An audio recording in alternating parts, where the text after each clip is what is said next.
చెప్పండి, మీరు ఎక్కడి నుంచి వచ్చారు? ములుగు డిస్టిక్. ఎవరు మీరంతా స్టూడెంట్సా? అవును. మీకేమొచ్చిన సమస్య? జియో నెంబర్ 46 అక్క. జీవో నెంబర్ 46 మనం ఇందాక మాట్లాడుకున్నాం కదండి. జీవో నెంబర్ 46 స్టూడెంట్స్ అందరూ కూడా లైన్లో ఉన్నారని. వీళ్ళు ములుగు నియోజకవర్గం నుంచి వస్తున్నారు. ఆల్రెడీ ఓయూలో పెద్ద ఇష్యూ అయితే జరిగింది 2 రోజుల నుంచి. గాంధీ భవన్లో కూడా జరుగుతుంది. మరి అక్కడ సమస్య తీరలేదు కాబట్టి, పరిష్కారం కాలేదు కాబట్టి ప్రజా దర్బార్కి వస్తే కుదురుతుంది అన్నట్టుగా ఇక్కడికి వచ్చారు. మీరు అంతా కలిసికట్టుగా వచ్చారా? ఎవరికి వాళ్ళు జిల్లాల వారీగా వచ్చారా జీవో 46 కోసం? ఇక అందరం కలిసి వచ్చినాం అక్క. ఇప్పుడు మీకు జీవో 46 రద్దు చేయాలా లేదంటే సపోర్ట్ చేస్తున్నారా? రద్దు చేయాలక్క. మాకు టీఎస్ఎస్పీ పోస్టులు 2% ఇచ్చారు ములుగు డిస్టిక్కి. 2% అంటే 46 పోస్టులు అక్క. ములుగు జిల్లా మొత్తం 46 టీఎస్ఎస్పీ పోస్టులు అంటే ఈ ఎటు సరిపోవు, అంటే ఎవరికి రావు ఎంత మెరిట్ స్కోర్ తెచ్చుకున్నా కూడా. అట్లాగే ఏఆర్ ఈ సివిల్ పోస్టులు కూడా మొత్తం కలిపి 68 పోస్టులు. అందులో గర్ల్స్కు 33% అంటే మాకు వచ్చేది 40 పోస్టులు బాయ్స్కి ఓన్లీ. ఈ 46 మళ్ళీ సేమ్ బాయ్స్కి వస్తే మొత్తం 86 పోస్టులు. ములుగు డిస్టిక్ మొత్తం 86 పోస్టులు అసలు సరిపోవు. అదే ఇప్పుడు హైదరాబాద్ కమిషనరేట్ ఈ దగ్గరలో మొత్తం ఒకే కమిషనరేట్కి వచ్చేసి 1200 పోస్టులు ఇచ్చారు. మా డిస్టిక్ వచ్చేసి 46 పోస్టులే ఇచ్చారు.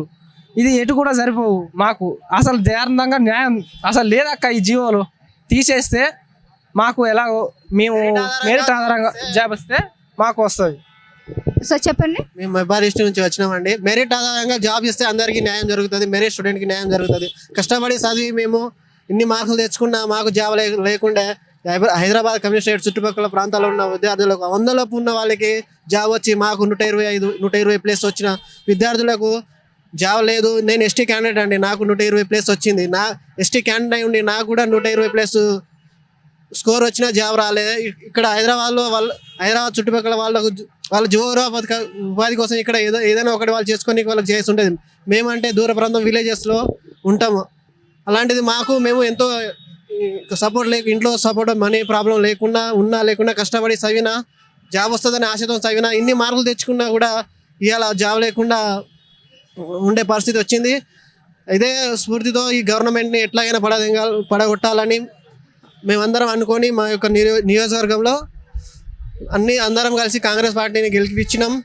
కాంగ్రెస్ పార్టీ కూడా హామీ ఇచ్చింది మేము అధికారంలో వచ్చాక జియో నెంబర్ 46 రద్దు చేస్తామని. సో ఆ యొక్క హామీని మీరు నెరవేరాలని సీఎం గారిని కోరుదామని మేమందరం చాలా పెద్ద ఎత్తున వచ్చాము. సో పెద్ద ఎత్తున వీళ్ళంతా కూడా ఇక్కడ లైన్లో నిలబడడం జరిగింది. అయితే ఇక్కడ స్టూడెంట్స్ అందరూ కూడా చాలా మంది ఉన్నారు. పొద్దున్న నుంచి కూడా 6 గంటల నుంచి కూడా లైన్లో ఉన్నారు. వివిధ జిల్లాల వారీగా వచ్చారు.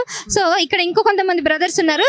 చెప్పండి, మీరు ఇక్కడ ఆల్రెడీ హైదరాబాద్లో కొంతమంది ధర్నా చేస్తారు. ఆ ధర్నాలో మీరు పార్టిసిపేట్ చేశారా? పార్టిసిపేట్ చేయలే కదండి. మేము వచ్చింది హైదరాబాద్ హైటెక్ సిటీ నుంచి వచ్చాము. మమ్మీని అమ్మమ్మని అందరినీ తీసుకొని వచ్చాము. వాళ్ళకి ఏమి పింఛన్లు కానీ ఏ పథకాలు కానీ రాలేవు. దాని గురించి మేము ఇప్పుడు సీఎం మాకు మెసేజ్ వచ్చింది నిన్న నైట్. దాని గురించి మేము రేవంత్ రెడ్డి సార్ని. ఇప్పుడు మీరు స్టూడెంట్ కాదా? మీరు వేరే వ్యక్తి. ఓకే, చెప్పండి. అదే మేము మా అమ్మగారు పెన్షన్ల గురించి, మా అమ్మమ్మ వాళ్ళకి పథకాల గురించి కానీ, దళిత బంధు కానీ, 2 BHK కానీ మాకు డబుల్ బెడ్రూమ్ కూడా రాలేవు. దాని గురించి ఇప్పుడు రేవంత్ రెడ్డి గారిని మేము మాట్లాడి కలవడానికి మాకు నిన్న మెసేజ్ పంపించారు నైట్ రమ్మని. ఇప్పుడు వెళ్ళి మాట్లాడి సార్ ఏమని చెప్తారో దాన్ని బట్టి మేము వెళ్తామని మీకు మనవి చేస్తున్నాం. ఓకే, రైట్ అండి. మీరు